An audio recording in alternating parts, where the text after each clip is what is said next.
My name's Olivia, and I'm a 28-year-old English teacher at Lincoln High School in Boston. Miss Davies, your interpretation of The Great Gatsby was mind-blowing. Charlotte, one of my students, beamed at me after class. Her enthusiasm always brightens my mornings. Thanks, Charlotte. Remember, literature is about reading between the lines, I replied with a smile.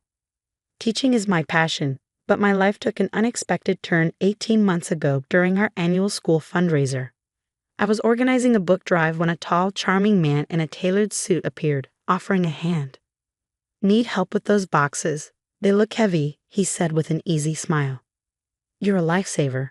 I'm Olivia, I said, pushing back a strand of hair. Jack Reynolds, local real estate agent, and, apparently, your personal heavy lifter for the day. One coffee date led to dinner, weekends together, and soon we were inseparable. Jack was everything I ever dreamed of, successful, caring, and ambitious. He's definitely a keeper, my younger sister Harper gushed during our weekly brunch. I know, right? Though he doesn't talk much about his family, I admitted. He says they live in Switzerland and manage some hotels. As long as he treats you right, that's all that matters. Jack integrated seamlessly into my life. My parents, Alexander and Madison, adored him, and I got to know his work circle, including Natalie, his efficient secretary, and Michael, his reserved business partner. One Sunday dinner, Mom started, "Sweetheart, your father and I were thinking. We should have a proper engagement celebration." Dad finished. "Nothing fancy, just family. Jack's parents should join us. We'd love to meet them." I noticed Jack tense slightly. They're quite busy with the hotels, but I'll ask. Later that night, Jack was unusually quiet. Is everything okay? You've been distant since dinner, I asked. Just stressed about work. Natalie's swamped with paperwork, and Michael's being particularly demanding about a new project. We could postpone the celebration. No, your parents are right. It's time everyone met. I'll call my parents tomorrow.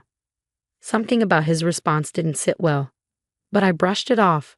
After all, we were planning our future together. Just last week, he suggested opening a joint account for wedding expenses.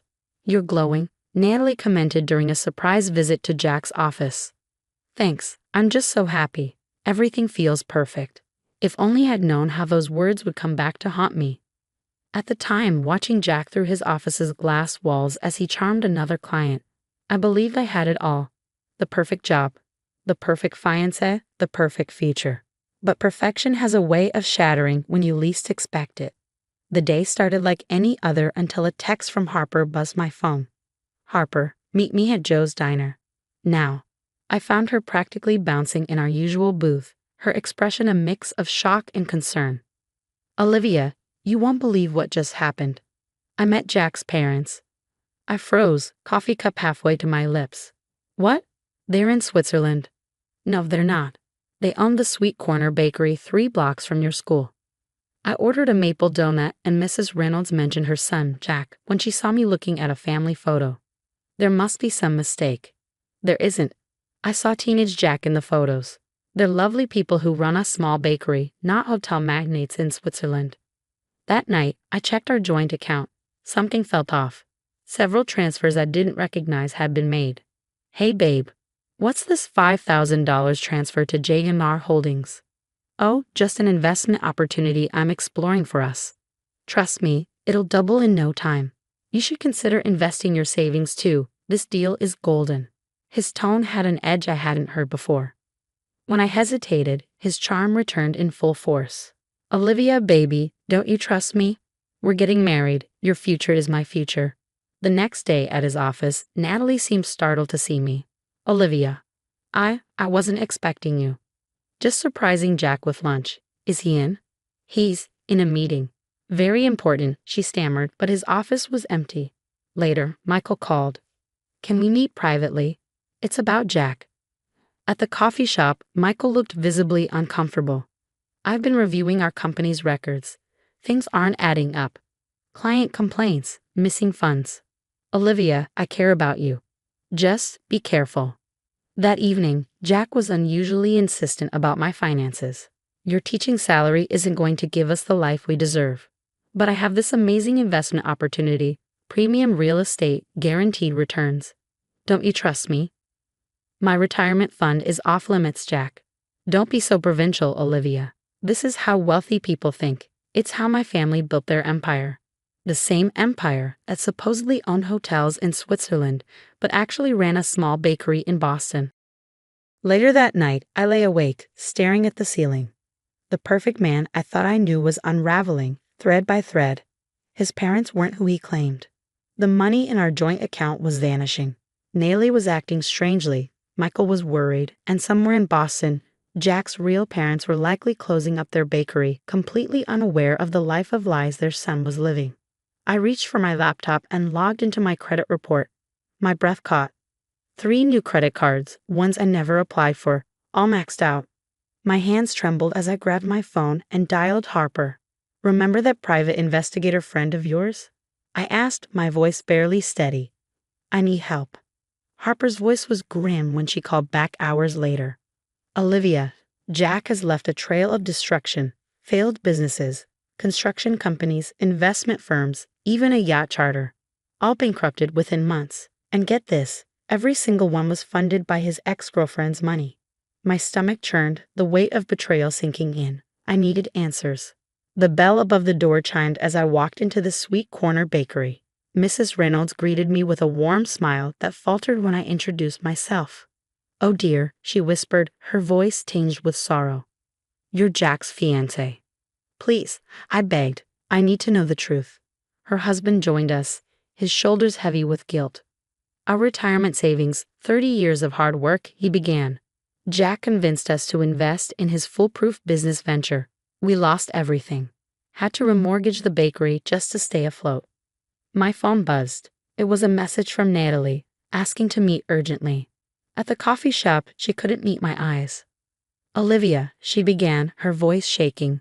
"I can't do this anymore. You're not the first. There was Amanda in Chicago, Patricia in Seattle, Luna in Miami. Jack finds successful women, convinces them to invest, and then disappears with everything. He promised me a cut. I'm so sorry, but after seeing what happened to the others, I can't let him destroy another life." The world around me blurred as my reality crumbled. Then Michael called. "Meet me at my office," he urged. "Bring Harper." Michael spread dozens of documents across his desk, fake property deeds, forged signatures, and shell companies. "Jack's been running a Ponzi scheme," he explained, "using new investors' money to pay off earlier victims. Those transfers from your joint account? Never invested. He's been funneling everything through offshore accounts." Harper gripped my hand tightly. "Olivia," she whispered, "last week, when he asked about your teacher's pension, he was planning his next move." The realization hit me like a freight train. That evening, Jack was extra affectionate, arriving with my favorite takeout. "Baby, about that investment opportunity. The one like your parents' hotel business in Switzerland?" I interrupted. He froze just for a moment. "Exactly," he said, his voice strained. "Funny," I said, my tone sharp. "I had lunch at the Sweet Corner Bakery today. Your parents make amazing apple pie." The charm drained from his face. "You had no right to go there." "Like you had no right to open credit cards in my name." "Olivia, don't be dramatic. Everything I did was for us." "For us? Like what you did for Amanda, or Patricia, or Luna?" His expression turned cold, calculating. "Natalie talked, didn't she? That ungrateful little—" "Get out," I said, my voice trembling with rage. "Baby, let's be reasonable." I said, "Get out." "You're making a mistake, Olivia," he sneered. "Nobody will believe you. I'm a respected businessman. You're just a teacher." As the door slammed behind him, I stared at the evidence laid out before me, the documents Michael had given me, Natalie's messages, and pictures of Jack's previous victims. The perfect man I'd fallen in love with had never existed. He was just another lie in Jack Reynolds' web of deception. But this spider had caught the wrong fly. I was done being prey. Michael and I spent weeks meticulously documenting everything. Every fraudulent transaction, every forged signature. Meanwhile, Jack kept calling, alternating between sweet-talking and veiled threats. "Just one more project, baby," he pleaded. "Don't throw away what we have." What we had was a lie. One by one, Jack's previous victims emerged. Amanda flew in from Chicago. Patricia came from Seattle. Luna arrived from Miami. Each woman had the same story: successful, independent, and blindsided by Jack's charming fraud. He took everything, Amanda shared during our meeting, her voice heavy with pain. My savings, my inheritance. But Michael's determination brought a glimmer of hope. Olivia, we've got him, he announced one morning, a triumphant gleam in his eyes. The real estate board is reviewing his license based on our evidence. The final blow came at the community fundraiser at Lincoln High. Jack's parents, visibly nervous, took the microphone. Their voices trembled as Mr. Reynolds spoke. Our son, Jack Reynolds, has deceived many people in this community, he said, his eyes scanning the silent crowd. We're here to set the record straight.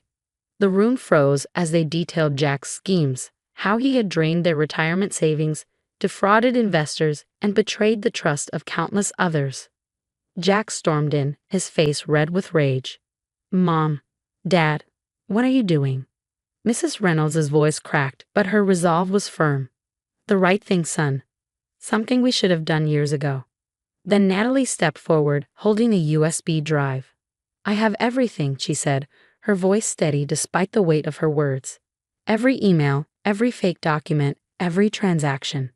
The SEC moved swiftly. As investigators delved deeper, they uncovered more than fraud. Jack had been laundering money for a drug cartel, a side hustle that sealed his fate. Olivia, we're looking at 15 years minimum. The SEC investigator informed me. The drug money tipped the scales. I sat in a courtroom as Jack's empire crumbled. His real estate license was revoked, his assets seized, and his reputation destroyed. When the verdict was read and they led him away in handcuffs, he looked back at me one last time. I really did love you, Olivia, he said, his voice hollow. No, Jack, I replied, my voice steady. You loved what you could take from me. The settlement money allowed me to help Jack's parents save their bakery. Sweet Corner became a symbol of redemption, and their apple pie remained the best in Boston. You've given us back our dignity, Mrs. Reynolds said, tears in her eyes as she hugged me. From my nightmare, I found my mission. I started teaching financial literacy workshops for women, turning my pain into purpose. Ladies, if it seems too perfect, look closer, I advised in one session. I learned that the hard way. Today, 3 years later, I'm the department head at Lincoln High, and my story has become a cautionary tale in fraud prevention circles. The workshops have helped countless women spot romance scams and financial traps. At Sweet Corner's grand reopening, Harper nudged me playfully. Look who's thriving now, sis. Olivia, dear, Mrs. Reynolds called, smiling warmly. Your usual apple pie is ready. The bakery was bustling, the air filled with laughter and the aroma of fresh pastries, a stark contrast to Jack's current reality. Alone in a prison cell, abandoned by his fake friends and disowned by his family, his schemes were exposed to the world. As my phone buzzed with a message from a woman who had attended one of my workshops, I smiled. Thanks to you, I walked away from a scammer before it was too late, she wrote. How did you know he was lying? I replied simply, because perfect is often too good to be true. But you know what is perfect? Being strong enough to walk away, smart enough to fight back, and kind enough to help others do the same. That's my real happily ever after, not with a Prince Charming, but with my own strength, real friends, and the sweet taste of justice, served with a slice of apple pie. If you discovered your partner's entire identity was based on lies, would you expose them immediately or gather evidence quietly like I did? Share your thoughts below. Sometimes the people closest to us wear the most convincing masks. Jack fooled everyone. My family, his business partners, and countless women before me. What red flags do you think I missed early on? This story is a reminder. Not all predators look dangerous. Sometimes they come wrapped in designer suits and perfect smiles.